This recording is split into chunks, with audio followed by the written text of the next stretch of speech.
Hai să încerc din nou. Este a treia oară când încerc să înregistrez această meditație și am fost deja de 2 ori întrerupt și încep din nou. De data asta sper să reușesc să merg până la capăt. Slava lui Dumnezeu stă în ascunderea lucrurilor, iar slava împăraților stă în cercetarea lucrurilor. Proverbele 25, versetul 2. Dumnezeu se ascunde, dar nu într-un mod arbitrar. Există motive pentru care se ascunde. Și unul din motive am văzut se ascunde ca să-l căutăm. Descoperim în paginile Bibliei și în alte texte, mai în special în Fapte 17, că voia lui Dumnezeu este să-l căutăm și să ne silim să-l găsim, chiar bâșbâind. Nu putem căuta Dumnezeu dacă El nu se ascunde. Faptul că se ascunde ne dă posibilitate să-l căutăm. Ne dă oportunitate să-l căutăm. Este oportunitate. Dumnezeu se ascunde. Dacă înțelegem că este important să-l căutăm și ne hotărâm să-l căutăm, unde să începem? Și pentru asta aș vrea să citesc un text care se află în Cartea Regi.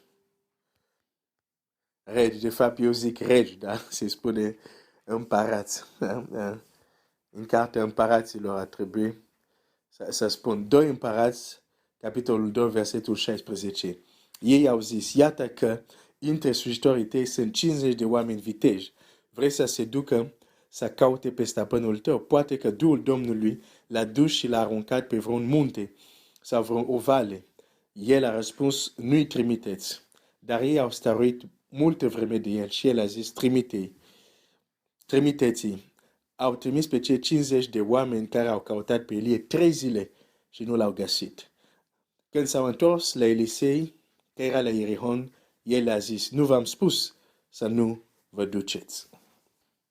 Atunci când îl caut pe Dumnezeu, vrei să-l cauți pe Dumnezeu, unde să încep?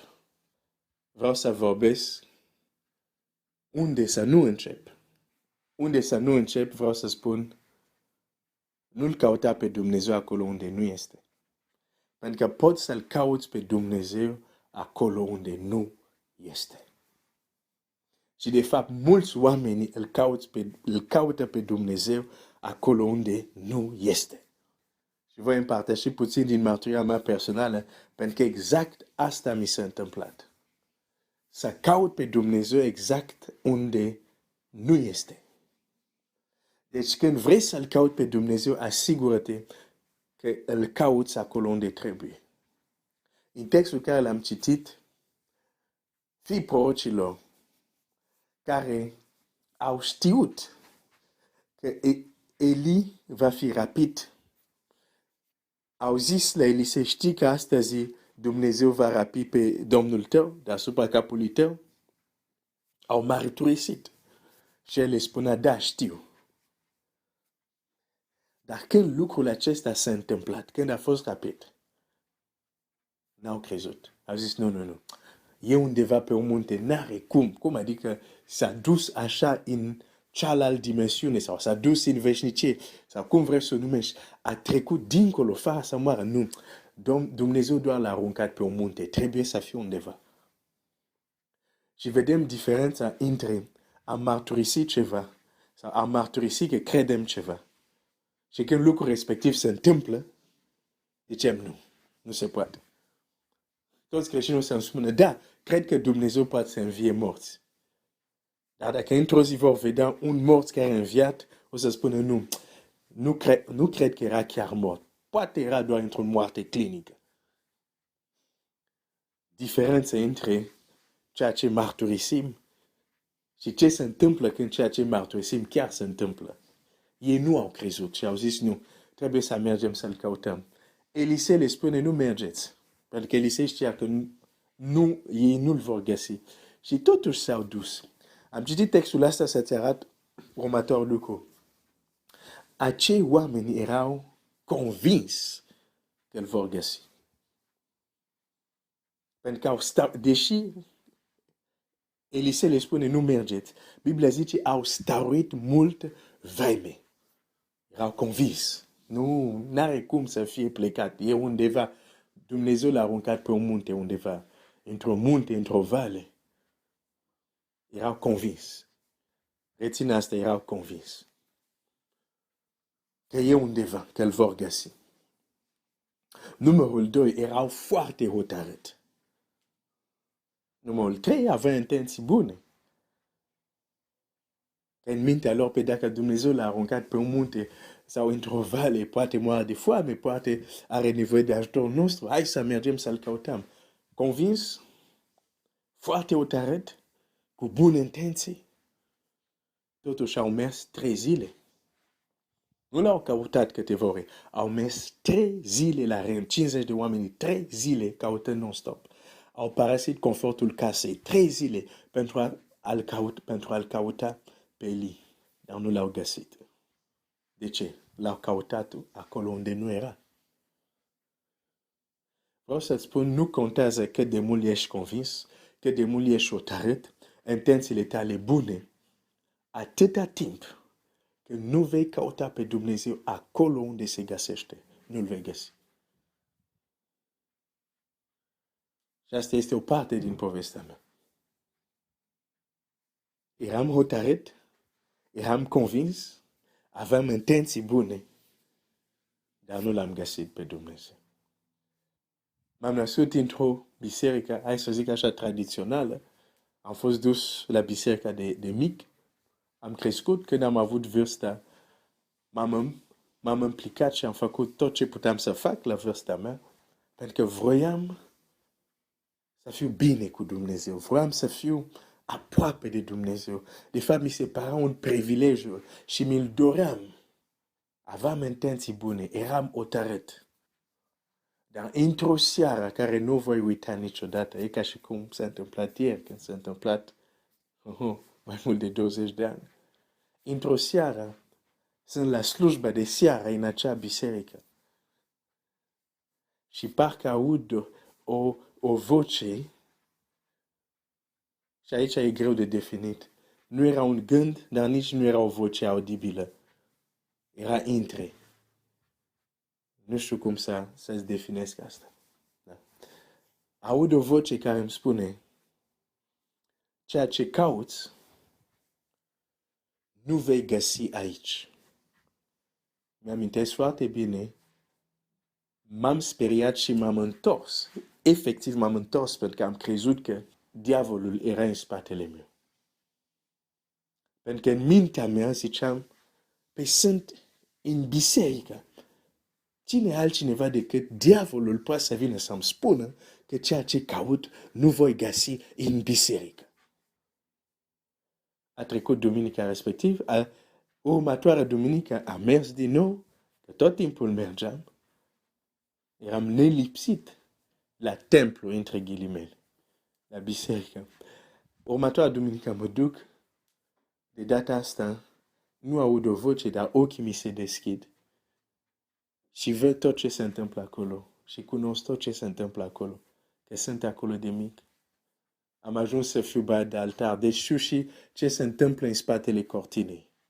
Și atunci m-am dat seama că nu era diavolul care mi-a vorbit atunci. Era Dumnezeu, care s-a uitat cu milă la mine și a zis, ai intenții bune, faci efort, dar eu nu sunt acolo unde ești, nu sunt acolo unde mă cauți. Nu aici vei găsi ceea ce cauți. În acea duminică am ieșit din acea biserică, o să zic tradițională.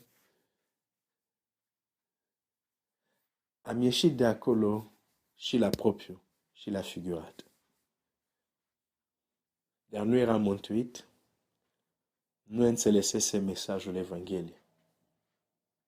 Dar aici a început întoarcerea mea la Dumnezeu.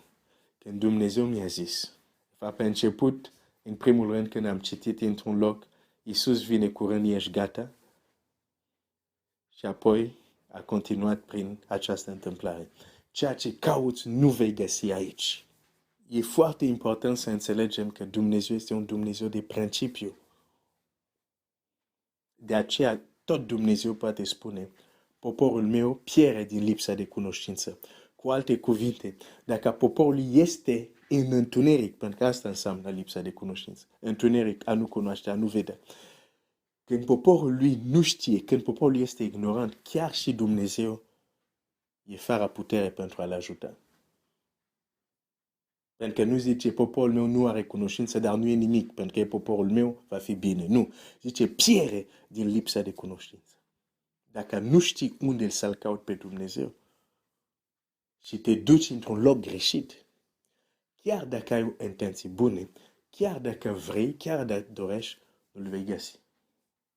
Ce se va întâmpla, ce se poate întâmpla, e ceva asemănător cum mi s-a întâmplat prin harul Lui, pentru că vede că îl cauți, dar într-un loc greșit, îți va trimite mesageri să te îndrepte.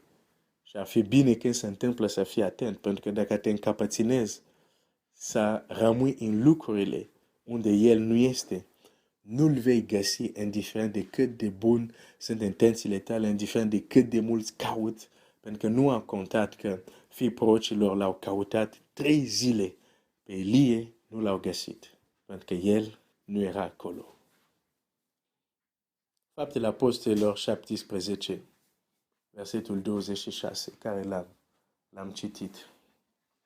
De fapt, care l-am citat, am vorbit despre el, acum îl citesc. Vorbind despre Dumnezeu, se zice, El a făcut că toți oamenii ieși dintr-un singur să locuiască pe toată fața pământului, l-a așezat anumite vremuri și l-a pus anumite otare locuințelor, ca ei să caute pe Dumnezeu și să se silească să-L găsească bășbâind, măcar că nu este departe de fiecare dintre noi, căci în El avem viața, mișcarea și ființa, după cum unii din poeții voștri, cum au zis unii din poeții voștri, suntem din neamul Lui. Mai sus de acest verset, Pavel explică, Dumnezeu care a făcut cerurile și pământul nu locuiește într-un templu făcut de mâini omenești. Am avut intenții bune, voiam să fiu aproape de Dumnezeu, dar în ignoranța mea sărutam statuete. Mă prosternam în fața unor statuete. Fie că e a lui Isus, fie că e a lui Marie. Dar pentru mine ziceam, îl caut pe Dumnezeu. Dar Dumnezeu nu era acolo. Credeam că atunci când intram în clădirea respectivă, cu tot fel de obiecte religioase, cu statuete și așa, ziceam, aici este Dumnezeu. În mintea mea eram convins. Dar Dumnezeu nu era acolo. Și nu conta că uneori mă trezeam la ora 5, ca să fiu la 5:30 la biserică, doar ca să pot sluji, ca să ajut preotul. Dar Dumnezeu nu era acolo. Acum când zic că pupam statuete, mă prosternam, tu poate o să spui, pe uite, eu nu fac asta. Eu știu că Dumnezeu, eu de mic știu că Dumnezeu interzice să facem chipuri cioplite și să ne prosternăm. Ok, foarte bine că știi asta. Dar sunt multe forme să-ți creezi un vițel de aur. Și dacă religia ta se închină nu la Dumnezeu adevărat, dar la un vițel de aur, adică un Dumnezeu care l-a creat tu, cu propria ta filozofie și mintea, rezultatul ești tot pe acolo. Adică îl cauți unde nu este. O să mă opresc aici seara asta, ca să nu fiu lung. Dumnezeu vrea să-L caut. Vrea să-L cauți.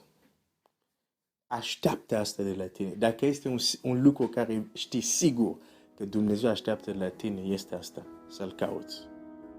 Dar în căutarea ta, să ai grijă, să nu-L cauți acolo unde nu este. Dumnezeu te binecuvânteze.